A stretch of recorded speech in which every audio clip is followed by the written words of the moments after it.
Listener Evan Peluso sent us a golf story covered recently by the Minneapolis Star-Tribune. It began Thursday, June 2nd, at the Minneapolis Golf Club when 13-year-old Preston Miller carded his first career hole-in-one.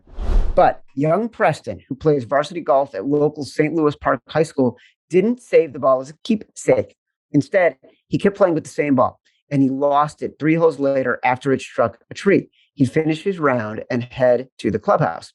At about the same time, a golfer named Ricardo was searching deep in the rough for his own ball when he came across Preston's Titleist, which had a St. Louis Park logo on it. With no one in sight, Ricardo correctly assumed the ball was lost and put it into his own bag.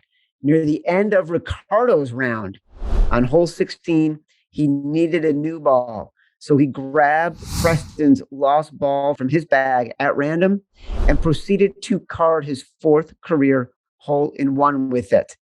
After Ricardo showed off his ball at the end of the round, the connection was made in the clubhouse, and it became official. The same golf ball had been used by 2 separate golfers on the same course on the same day to sink 2 separate holes in one. Koerner and Giffen. What are the odds? So let's go through each event one by one. So there's really 4 things that needed to happen here.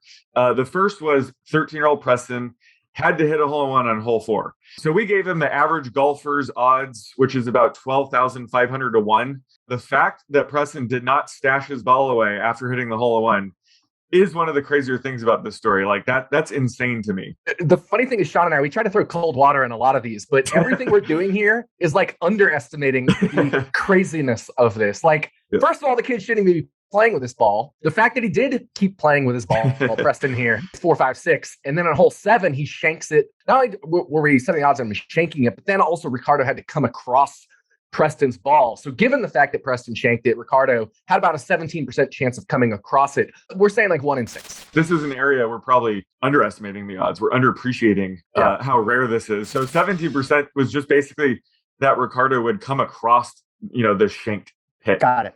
Let's jump to step number 3. So now that Ricardo has this ball, we need to calculate the probability that he actually uses this ball. And we read that Ricardo put the ball in his bag and continued to play with the ball that he had been using. So again, this was partway through hole 12. So we had the rest of hole 12, 13, 14, and 15 to potentially lose this ball that he had been playing with to have to grab another ball. So let's say there's a 95% chance he doesn't lose the ball per hole. That means there's about a 15% chance. We said if he turns to a new ball, we gave it a 100% chance he'd use this ball. He did put it right on top in the bag and he pulled the one right off top. So 1 in 6 chance again of actually using this ball on hole 16. Yeah. So then the last step in this crazy story is Ricardo needed to hit a hole-in-one on hole 16 because that was the only par 3 the rest of the way. So it had to be this hole. And considering Ricardo has already made 3 hole-in-ones in his career, we gave him closer to 8,000 to 1. We thought that was pretty fair. So after all of that, after it's all said and done, that gives us the probability of about 3.5 billion to 1 that this would happen. And again, the chances of Preston continuing to use that ball is crazy, in my opinion. We didn't factor that in. The fact that Preston probably hit his worst shot of the entire round on hole 7, that needed to happen for Ricardo to find the ball. We couldn't really factor that in. So this could be closer to 10 billion to 1, if we're being honest.